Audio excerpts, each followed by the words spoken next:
Women Innovators.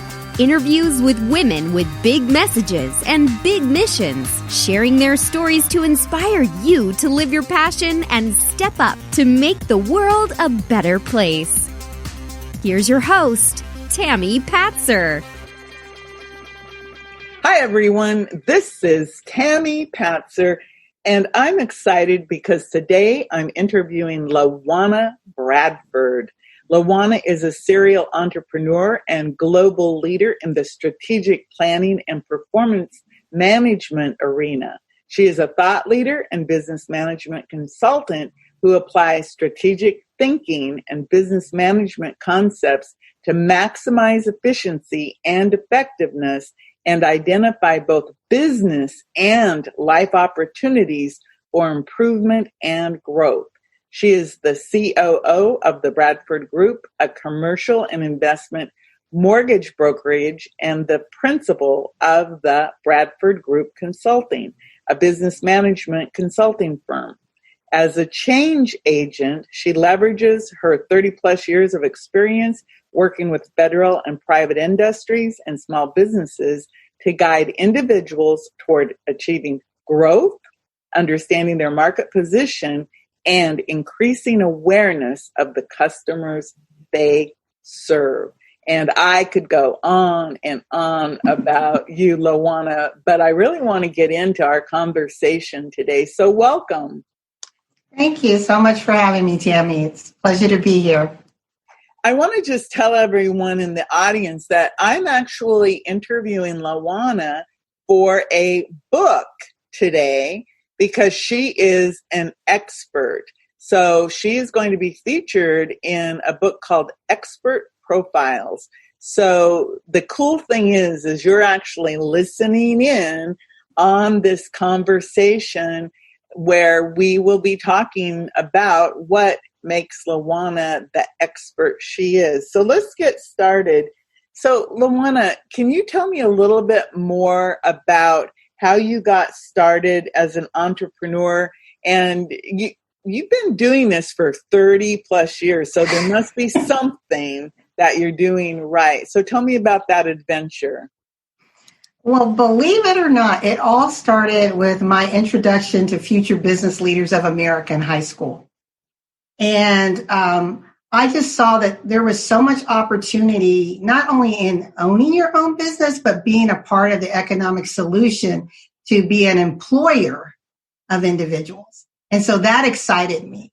And after college, I started, I don't know what that was. I apologize. I started with some small, like multi-level marketing things just to kind of understand what is this all about.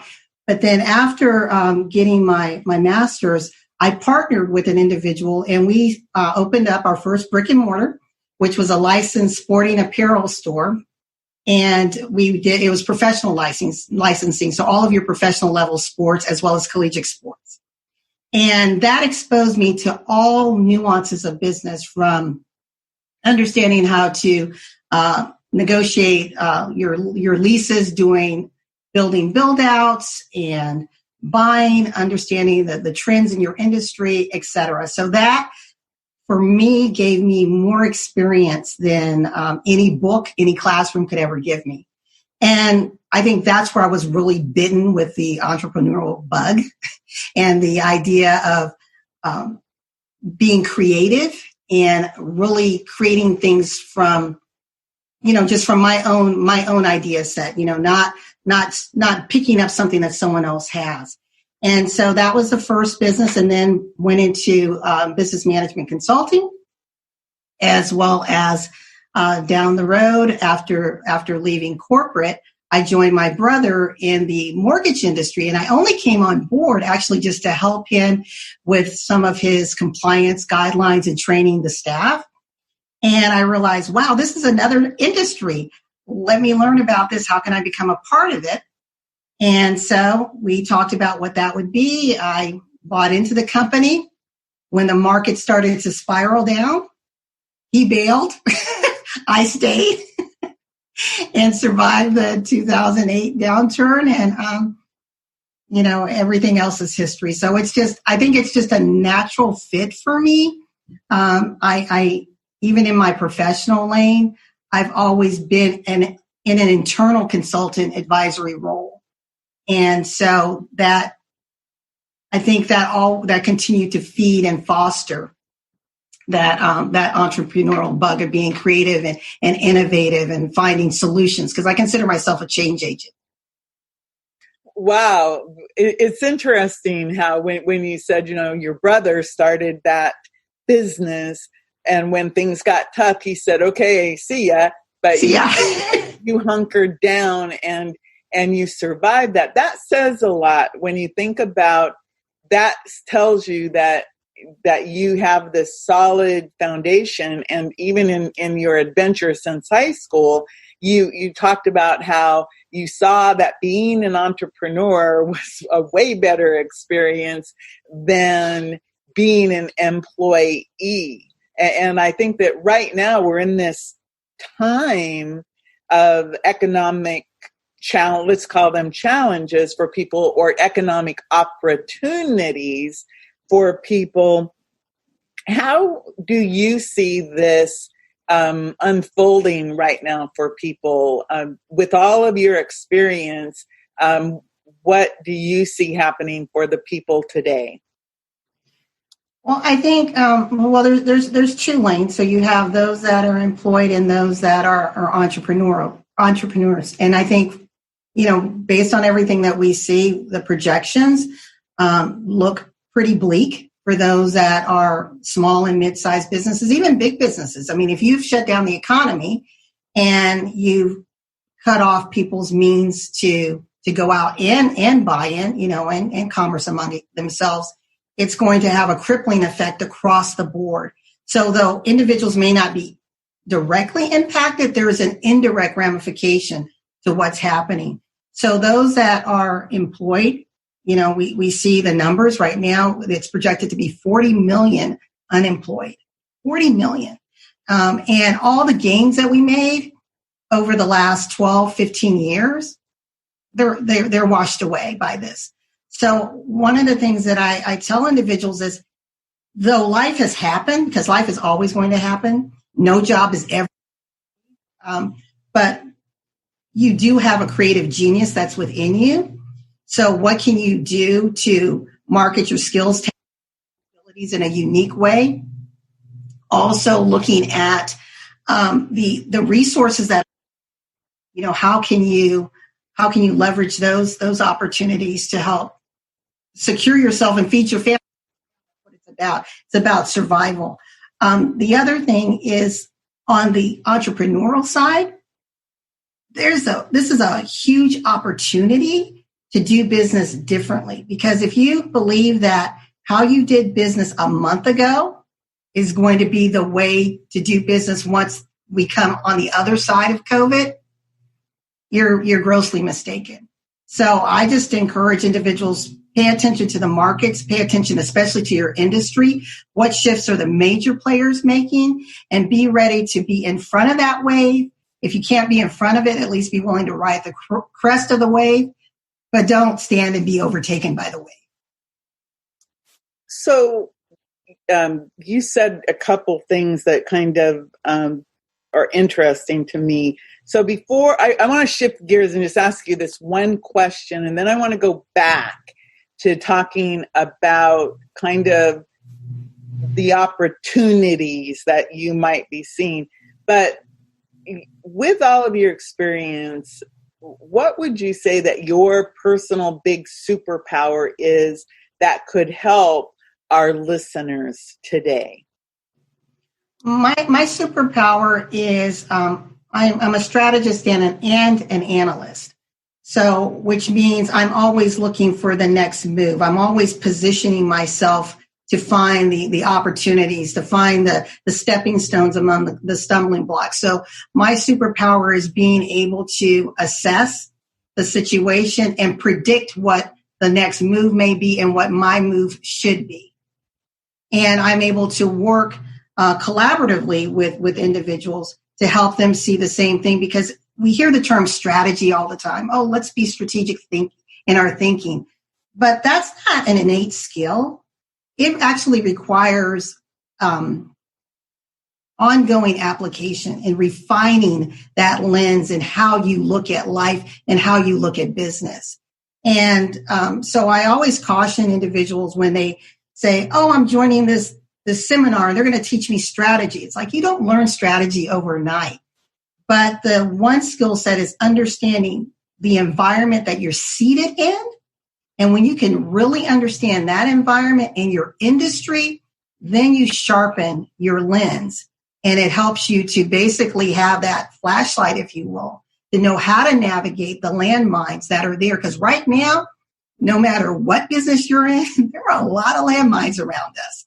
And so it's about, again, understanding the lay of the land, understanding your skill sets, your strengths, and then determining how you can navigate and also being able to forecast the next move and being in front of the move. So that brings me right to the question then. So if your superpower is in that strategy and actually being able to forecast, where are you now? This is, things that are happening. Do you have a suggestion for, let's say that you are someone who finds themselves now unemployed? Is this a good time to decide to do your own business? And what should you be looking at to find out if it is for you? As somebody who maybe we're in corporate and all of a sudden it's like, okay, see ya. Your job is gone and it may or may not come back. We really don't know. Yeah, that's a really good question, Tammy. I think the first thing, if you find yourself in the place of being unemployed, or if you're a small business and because you've had to close your doors right now, that income stream is dried up, you have to first think about how are you going to eat. It's the basic necessities right now. Keeping that roof over your head, feeding your family. Once you're able to meet your basic needs, then your mind is clear so you can begin to be creative. And so I encourage individuals that are in that state of, where am I or what am I going to do? First, look at your finances. What reserves might you have? If you don't have any, now let's look at how you're currently spending and where might you be able to reduce costs. There are, which I love, that wasn't in existence in 2008 because it was a mortgage crisis, but now because this is a federally mandated economic shutdown, there are so many programs that are out there and private companies are partnering with government to ensure that you don't lose your home. So you contact your mortgage company if you own a home. What can you negotiate? Typically, they have a 90-day deferment on your payment, so your interest would go in the back end. So you want to make sure you understand what that looks like for you. If you're a renter, you're not, based upon the guidelines, they're not to evict you. So you want to make sure you, again, have that communication so you can understand what you need to do to, again, protect yourself from being put on the streets. Because, again, we're talking about survival right now.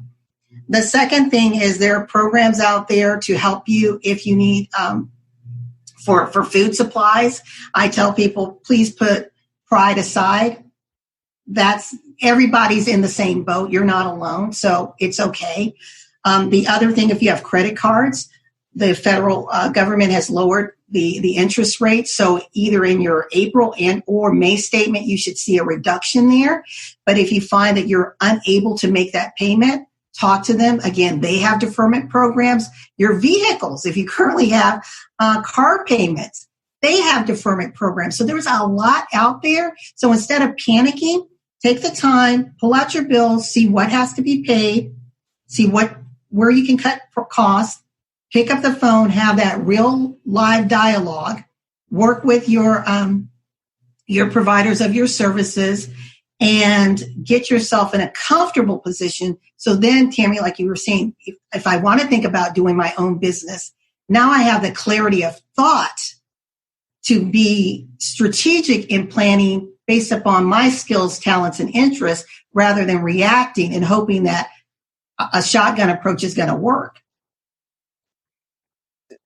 I think that everything that you've said can be applied to any time when you run into a situation that may be unexpected, not just in this federally mandated emergency. Yes. I can see that if you look at, step back and say, okay, let's say I lost my job or got fired, just in normal times, if you would step back and you could possibly contact your mortgage company or different people, and maybe you could get help. And I absolutely agree with you about, don't think that you shouldn't go get the food if you need it, because food is one of our big expenses besides, the roof over our head and electricity. Yes. and everything like that. And I noticed, I even got a notice from my cell phone saying that they were not going to interrupt services due to lack of payment during this time. So I thought that was a really good thing, because can you imagine if people lost their one means of communication with the outside world? That could really be a real tragedy. I wanted to, we could talk about what's going on in the world right now all day long, but I want to pull it back in because, again, you are an expert in your field, and you also helped create a lot of awareness. And as a woman, and I mean, I've been working since I was a teenager, and I was told, I'm a child of the 70s, and I was told, Tammy, you can become anything you want to be. You can do whatever you want to do. And I believed it. But then when I got into the real world, guess what? I found out that my pay scale was lower. I had to have a higher education than a man just to get considered for management positions. And I know that there's, the pay inequity, and women have always been, a little bit behind in terms of finances and earning power. And of course, now there's many women in this financial crisis. Also, in your journey, how have you promoted awareness and solutions to this issue that women and minority groups often face in the world today? It's interesting that you asked that, because actually for the past 8 months, I've been on this soapbox talking about the financial crisis facing women. So it's not just now. Again, this has been a long time battle. When we think about women's push to get the right to vote, it was primarily seated on the concern of the inequities. So you're looking at early 1900s women. The same concerns we have today were the things that they were fighting for back then. And when we're talking about parity, actually, April is Pay Equity Month, but that equity is different for different groups. So pay equity for Caucasian women, it means that for the income that men earned in 2019, Caucasian women have to work an extra 4 months to make what a white man earned. However, for African American women, they have to work an extra 8 months to have the same level of pay. For Hispanic women, it's 11 months.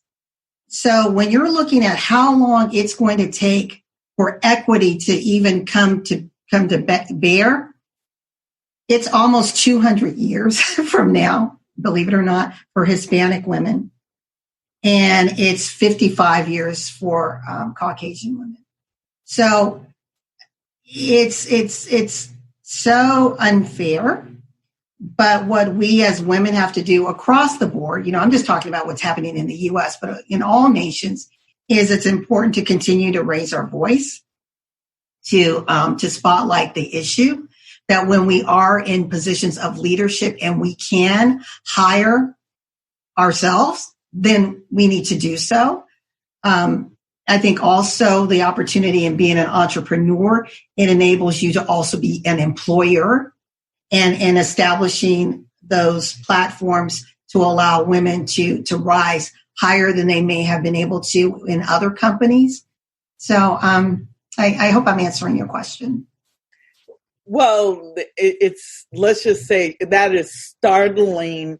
And at the same time, I mean, I've lived it, you've lived it, and we all have different experiences. And of course, I'm a Caucasian, and so I don't know, what a Latina might experience or a African American woman might experience. But I know just in general that I got a master's degree because I was trying to increase my income from minimum wage to something that I could live on. Even with a master's degree, all that did for me was enable me to have higher paying part-time jobs to supplement my full-time job, where I was making at least $10,000 to $20,000 less than a man in an equal position that I had.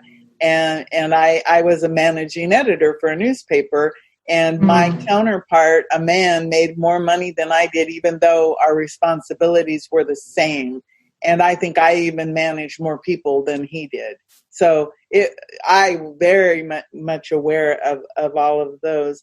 So the big word today is pivot. It's funny because, like you said, that you've spent the last 8 months working on talking about, hey, we need to speak up, and this inequity needs to change. Related, there's many issues, but wages and income is one of them. But there's a lot of issues. But what does pivot?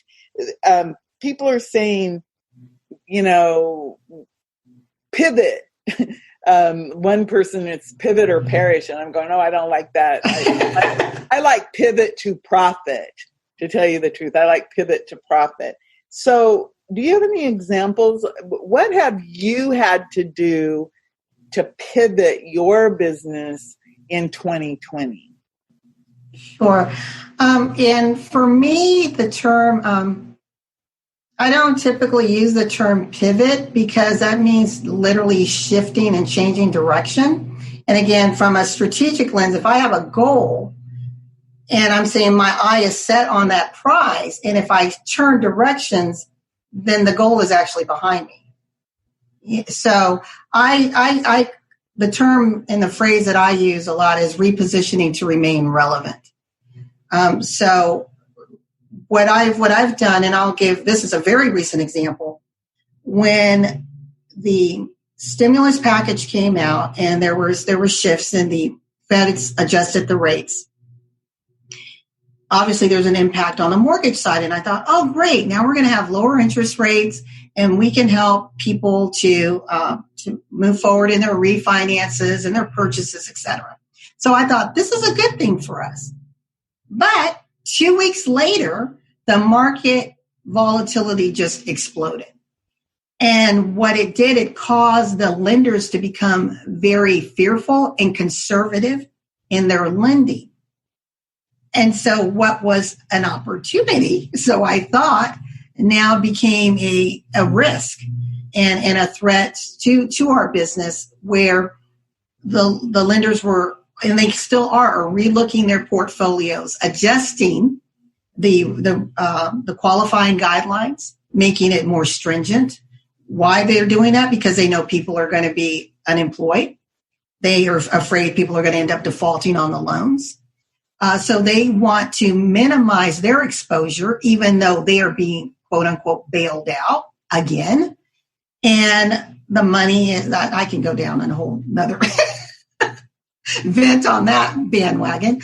But because of that, we are now assessing what will this now mean to our business? So where there was an opportunity, I have 80% of my lenders saying, we'll still loan, but we're going to loan at much higher interest rates. Well, I'm not selling my clients that.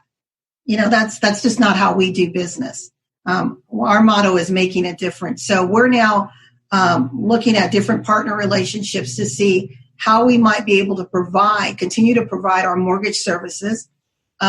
We may have to lean more on the commercial side than we do on the investor and homeowner side right now until things stabilize.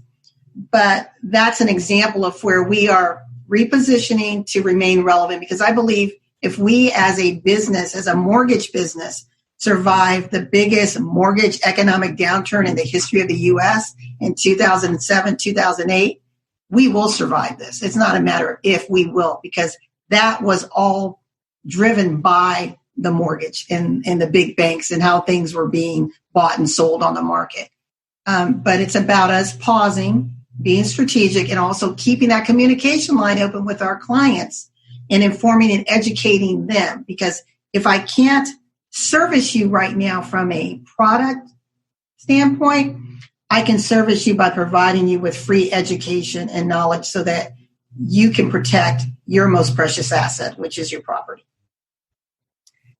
I really like that, because you're saying, hey, if I can't sell you something because it would not be right to sell you something that isn't good for you, I can certainly be there for you to educate you so that you know what's going on in this market. And you're absolutely right.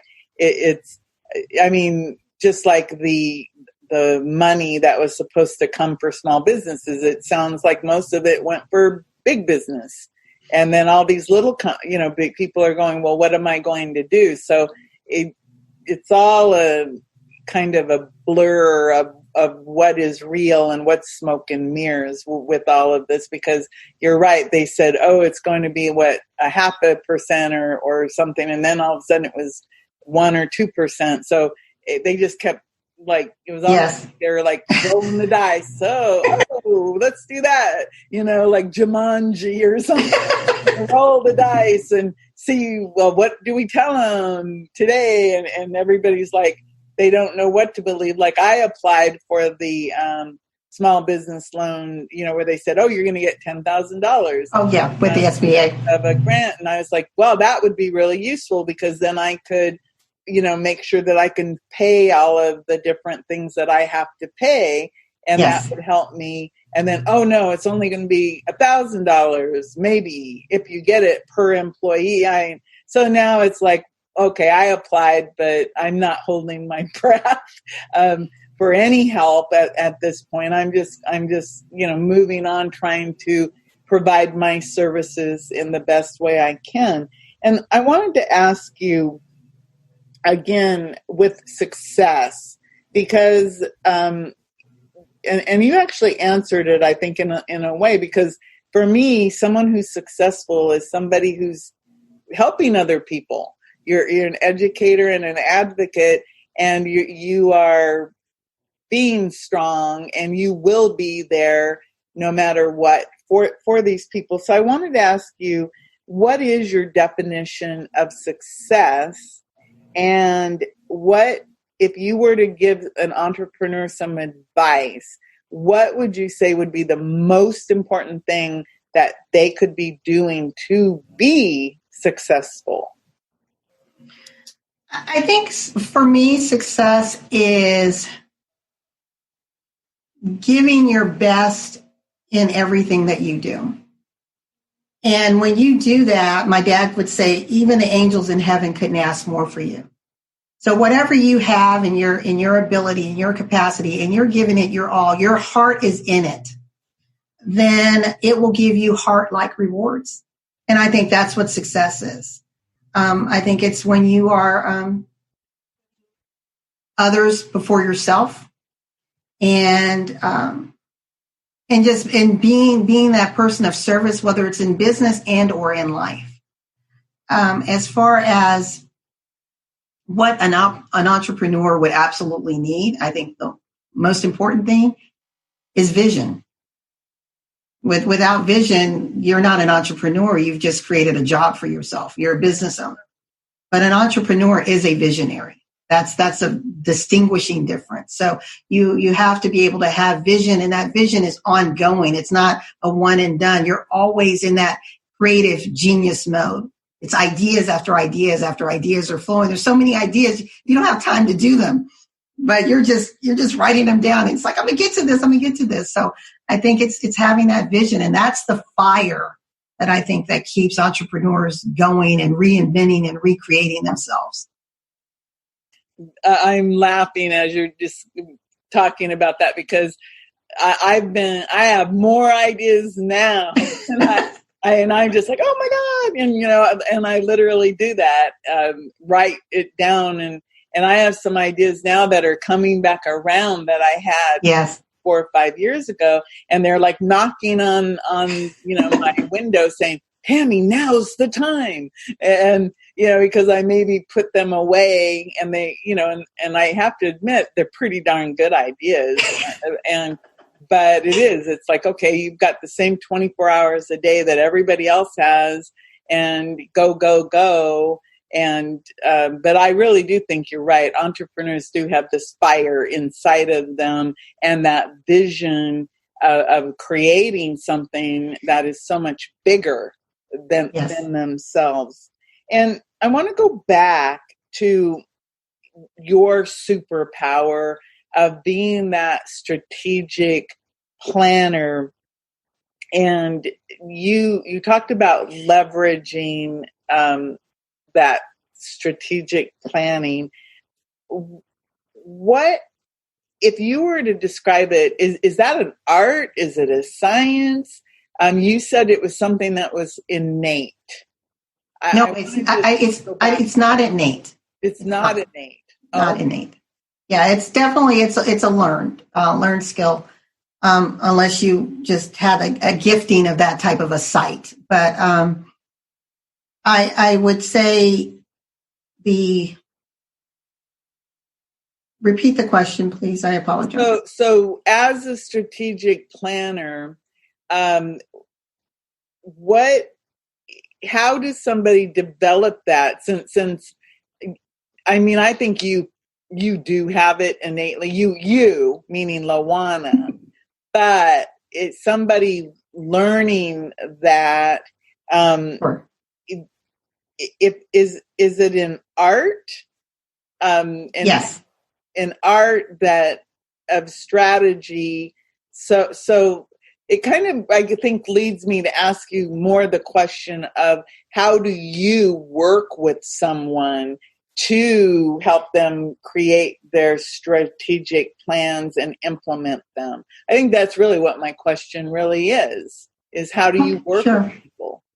Well, I look at, the first thing is, most businesses, whether it's big business, small business, they look at strategic planning as an exercise and as an end product. I have this plan, and it typically sits on the shelf, and they'll dust it off the next year when it's the strategic planning cycle again, or they'll look at it quarterly, maybe.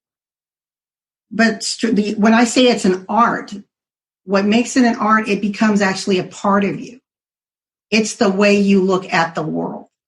So it becomes that creative lens. A true strategist they're an artist. You have this blank canvas, and you are dictating how the lay of the land will be, how this painting or this tapestry, if you will, is going to be woven, because you're looking at the different parts that are impacting your business. You're looking at your dependencies, those things that you need to rely on in order to be successful. You're looking at strategic partnerships and relationships. You're understanding your clients, not just who they are demographically, but how they operate and interact and think and make decisions. That's the psychographics. You are understanding your cost modeling, your business structure, your processes, how it overlays technology. So imagine all these little pieces, and you're weaving them to the ultimate end that you want to get to. So your question is, how do I work with individuals? I'm a consultant. I don't classify myself as a coach. From a strategy standpoint, as a consultant, I'm there to fill a gap that you may have in your business. So if you don't have yet that strategic line of sight, then I will talk and work with individuals and ask them critical questions. Because what I'm trying to do is to have them turn on that switch of creative thinking. When you're able to start thinking creatively, that's the spark that ignites the genius of strategic thought. You got to get in that creative space first. And in order to get creative, you have to let all the noise, or I say all the ash and trash of life, go and get still and get quiet and allow all these wild, crazy ideas to flow. Now let's see, how can we orchestrate? How can we move them around like pieces of a puzzle and see what fits and what doesn't? And you mentioned timing about some of your ideas. It's all about understanding timing, because you may have a great idea, but this is not the right time or place to execute. It doesn't mean that it goes away. You're just waiting for the right timing. And so you still formulate it till you're ready to execute. So I encourage both small and big businesses to first understand the landscape you're sitting in. When you understand that, then you've already started to unpeel and unpackage the cloudiness of your own lenses, and you're able to see much clearer. But I've been to many, and it's actually a point of frustration for me. I've been to many small business sessions where they're teaching strategy, and it's like, okay, let's come up with your goal. Let's, decide on your timeline and then your strategy, and voila, you're done. 9 times out of 10, those individuals, I can guarantee you, will not achieve it because they are missing a critical, most important piece. And that's understanding the environment that you're in and how all the nuances of it feed in the direction that you're going. And you need to determine when I say your strengths and your weaknesses, those are things you control and you influence. And there is a lot of questions. It's a very detailed assessment of how you understand what those are.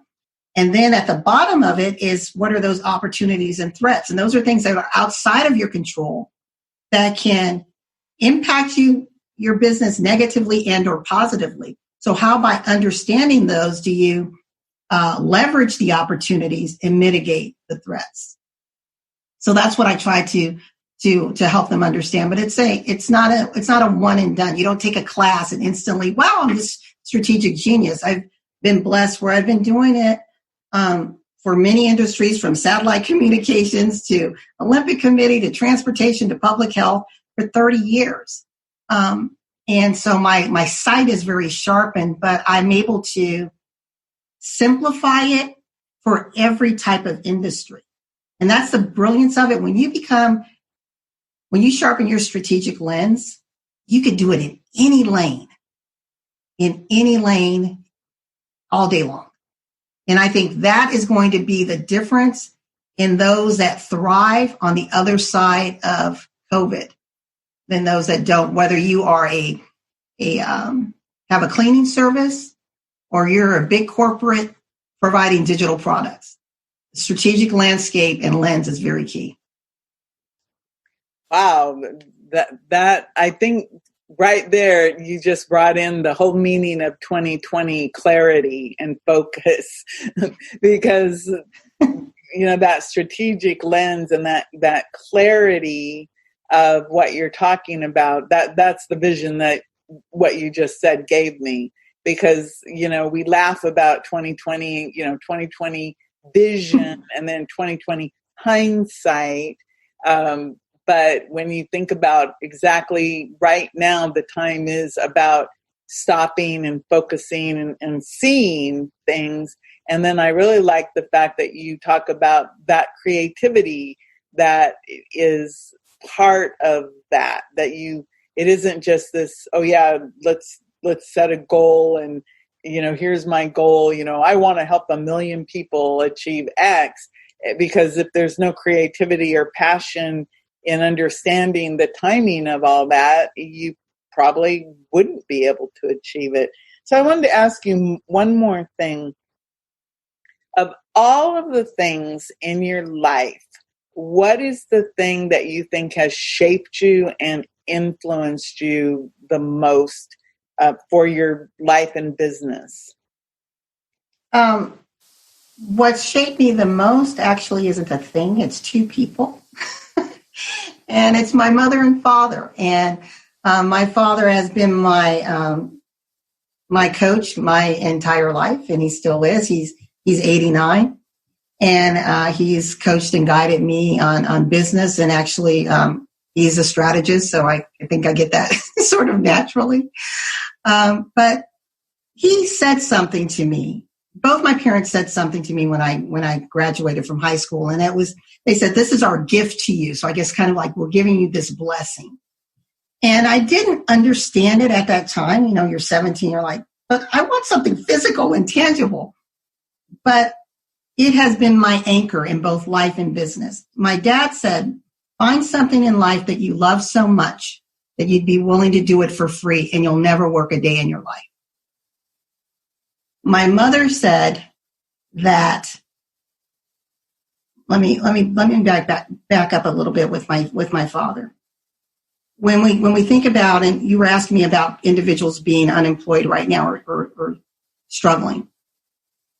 When you're at that place of wondering what to do, tap into what delights you. What are those gifts and talents that you enjoyed maybe years ago, but because of work, you've put it on the side? That may be that money-making opportunity, that thing that you can monetize. And just imagine doing something, getting paid for it, and you love it. So that's the one thing. My mom, she said that in life, always have a servant leadership heart. And when you have a servant leadership heart, the rewards will always come back to you. And again, I'm thinking, what does that really mean? I'm a kid, servant leader. But when I look back on my mom is such a giver. She's so altruistic. And that's where her joy comes in. So I think that's where part of the principle of the Bradford Group, making a difference. We truly want to make a difference. We want to make a profit. We're in business. We are a for-profit entity. But to do so knowing that you're making a difference, you're creating an awareness, you're allowing people to have property ownership, to build legacy, to teach financial tips and techniques so that they can affect the next generation. For me, those are the most powerful gifts my parents could have ever given me. And they've served me well. And I'm glad that my parents are still here with me to be able to celebrate the successes that I've experienced in life. That really is phenomenal. And isn't it interesting how you get the gift when you're young, and it takes quite a while to understand Yes. what it really means. So if somebody wants to reach out to you, LaWanna, what is the best place for them to find you? They can find me on my website, which is Bradford Group, mtg.com. You can find me on LinkedIn, LaWanna Bradford, Twitter, LaWanna Bradford, Facebook, LaWanna Bradford, or you can call us at 404-618-2824. Well, thank you so much. And LaWanna, thank you for sharing all of your insight today, because I think everything that you talked about, obviously it works in life. And I really enjoyed learning about the servant's heart and how you really are making a difference for people and how you operate in general. So thank you so much, LaWanna. Thank you, Tammy, for having me. It was a pleasure. Thank you, everyone. This is Tammy Patzer. Go make it a beautiful day. You've been listening to Women Innovators with Tammy Patzer. To learn more, please go to womeninnovatorsradio.com. And please do subscribe and share to spread the big messages and big missions to change the world.